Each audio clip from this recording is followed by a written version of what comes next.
رب تعالیٰ نے فرمایا کہ ہاں یہ بستی والے ٹھیک کہہ رہے ہیں، لیکن موسیٰ سنو، جب اس کا کوئی بھی سننے والا نہ تھا، جب اس کا کوئی بھی رشتہ دار نہ تھا، سارے رشتے ناطے کٹ گئے تھے، کوئی بھی اس کی مدد کو آنے والا نہ تھا،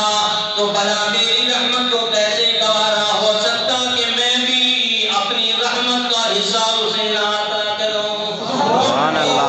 بار بار پکار رہا تھا، یا اللہ میں نے جرم کیا، میں نے خطائیں کی ہیں، یا اللہ مجھے اپنے گناہوں کا اعتراف ہے، مولا تو غفار ہے، تو بخشنے والا ہے، تو بخش دے مجھے۔ تو اے موسیٰ میں نے اسے بخش دیا،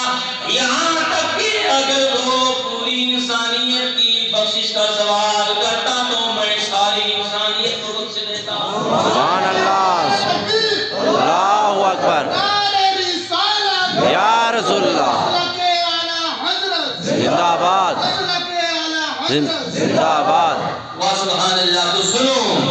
انسان جتنا بھی گناہگار ہو، لیکن جب رب کی طرف مڑتا ہے، رب تعالیٰ اسے معاف فرما دیتا ہے، اس کے گناہ معاف ہو جاتے ہیں۔ تو سنو رب تعالیٰ کی بارگاہ میں حاضری دیا کرو، دن میں جتنے گناہ ہوتے ہیں رات کو معافی مانگ لیا کرو، لیکن معافی اس طریقے سے مانگو، یا اللہ مجھے دوبارہ گناہ کی توفیق نہ دینا،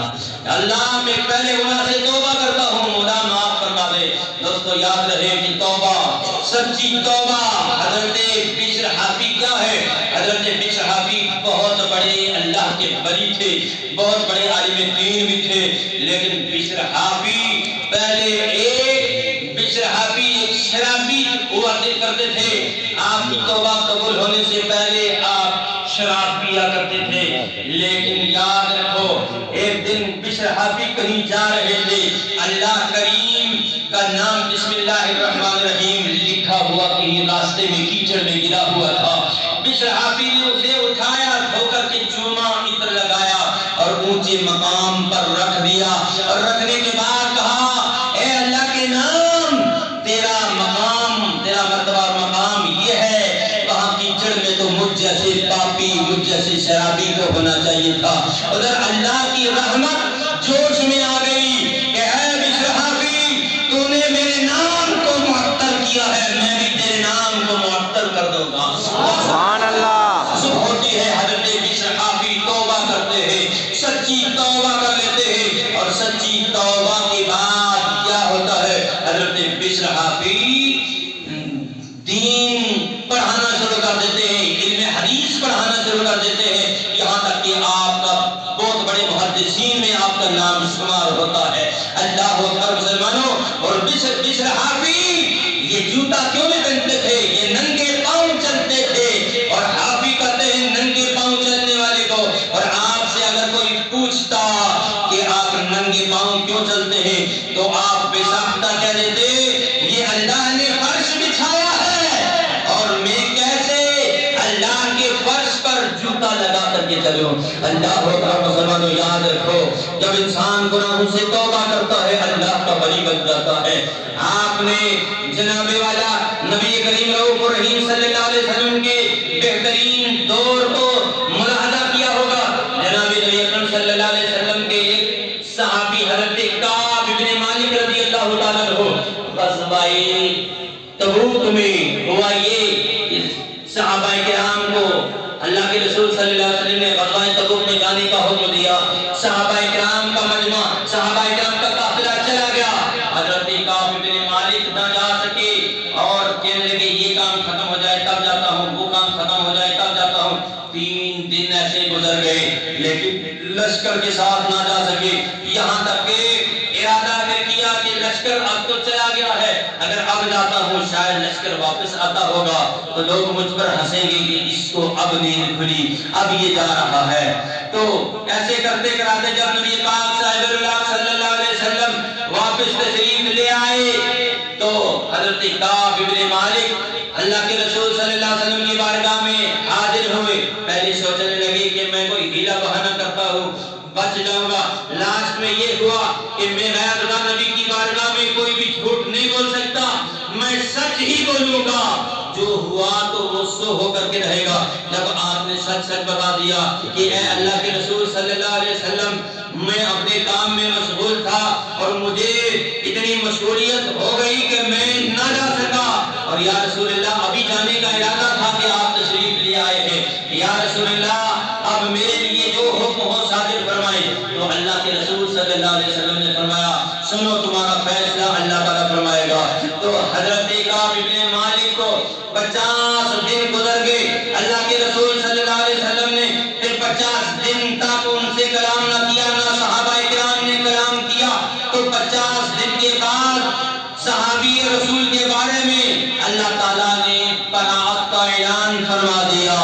سبحان اللہ۔ تو سنو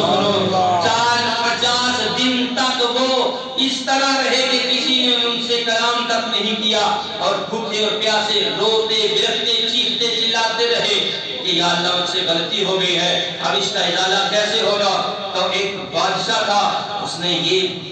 خط ایک بھیجا کہ آ جاؤ، بادشاہ ڈھونڈ لے کہ آ جاؤ میرے پاس آ جاؤ، محمد نے تمہاری بڑی بے حرمتی کی ہے، بڑی توہین کی ہے کہ تمہیں چھوڑ دیا ہے، اکیلا چھوڑ دیا ہے۔ لیکن حضرت کعب بن مالک نے وہ خط پکڑا اور پکڑ کر کے آگ کے حوالے کر دیا کہ تو میرے ایمان پر ڈاکہ ڈالنے والا ہے، ضرور اللہ اور اللہ کے رسول سے مجھے آسانی ملے گی، ضرور براءت کا پروانہ ملے گا۔ تو یاد رکھو مسلمانوں، کبھی انسان آزمائش میں چلا جاتا ہے، یاد رکھو کبھی انسان مصیبتوں کا شکار ہو جاتا ہے۔ ہم اور آپ ہیں کہ جناب والا تھوڑی سی مصیبت آئی، جزا و فضا شروع ہو جاتی ہے، ہم صبر کا دامن چھوڑ دیتے ہیں۔ لیکن یاد رکھو ہر انسان آزمایا جاتا ہے، اور جو انسان ایمان میں جتنا پختہ ہوتا ہے اتنی بڑی آزمائش ہوتی ہے۔ یاد رکھو اسلام پر ڈٹے رہو اور استقامت سے کام لو، اللہ کے ہاں ہمیں اللہ رب العالمین کا بڑا اجر و ثواب ملے گا۔ ان الذین آمنوا وعملوا الصالحات لهم جنات تجری من تحتها الانہار، کہ جو لوگ نیک کام کرتے ہیں ان کے لیے جنت کے باغات مہمانی ہے، اور جنت کی وہ بہاریں، جنت کی وہ نہریں، جن کے وہ محلات ہوں گے جن میں نہریں جاری ہوگی، جنت میں طرح طرح کے کھانے ملیں گے۔ اور یہ یاد رکھو کہ دنیا میں اگر چھوٹی مصیبت آ جائے اور مصیبت پر صبر کر لیا کرو، اس لیے کہ اللہ تبارک و تعالیٰ ارشاد فرماتا ہے مجھے 3 چیزیں بڑی پسند ہے، لسان ذاکر وقلب شاکر وجسد علی البلاء صابر، مجھے ذکر کرنے والی زبان بڑی پسند ہے، رب فرماتا ہے مجھے شکر کرنے والا دل بڑا پسند ہے، اور رب فرماتا ہے مجھے مصیبتوں پر صبر کرنے والا جسم بڑا پسند ہے۔ یاد رکھو، اور نمازوں کی پابندی کیا کرو۔ یاد رکھو ان الصلاۃ تنہی عن الفحشاء والمنکر، یہ نماز بے حیائی اور بری باتوں سے روکتی ہے۔ لیکن آج کا مسلمان کیا کرتا ہے؟ نماز بھی پڑھتا ہے لیکن بری باتیں بھی اس میں پائی جاتی ہیں۔ لیکن یاد رکھو یہ نماز پڑھتے رہو، ضرور ایک دن نماز اس کو بے حیائیوں سے روک دے گی، نماز برائیوں سے روک دے گی۔ نماز ایک ایسا عظیم الشان تحفہ ہے، آپ کو قرآن پاک ملا تو اسی زمین پر ملا ہے، آپ کو جناب والا اور دیگر احکام ملے ہیں تو زمین پر ملے ہیں، لیکن جب نماز کی باری آئی ہے رب نے اپنے محبوب کو عرش اعظم پر بلایا ہے، عرش اعظم پر بلا کر کے تمہیں وہ تحفہ عنایت فرمایا ہے۔ اللہ کے رسول صلی اللہ علیہ وسلم نے فرمایا الصلاۃ معراج المؤمنین، نماز مومنین کی معراج ہے، نماز دین کا ستون ہے، نماز جنت کی کنجی ہے۔ یاد رکھو نماز پڑھو گے تو جنت کی کنجی ملے گی، اگر نماز نہیں پڑھو گے، یاد رکھو جو لوگ نماز نہیں پڑھتے سمجھ لو کہ جیسا سمجھ لو کہ آپ کے پاس اگر گاڑی ہے، گاڑی کی چابی ہے تو چابی لگاؤ گے گاڑی چلے گی، لیکن اگر جنت میں وہاں تالا لگا ہوا ہے، کنجی آپ کے پاس ہے ہی نہیں، تالا کہاں سے کھلے گا؟ یاد رکھو جنت کی کنجی نماز ہے، نماز پڑھا کرو۔ عام طور پر ہوتا یہ ہے ہم سنی لوگ کیا کرتے ہیں، ہم محبت رسول تو ہمارے رگ و ریشے میں رچی بسی ہوئی ہے، ہمارا دل محبت رسول سے برستا ہے، بھرا ہوا ہے، ٹھانکے مارتا سو لیکن یاد رکھو خالی محبت رسول نہیں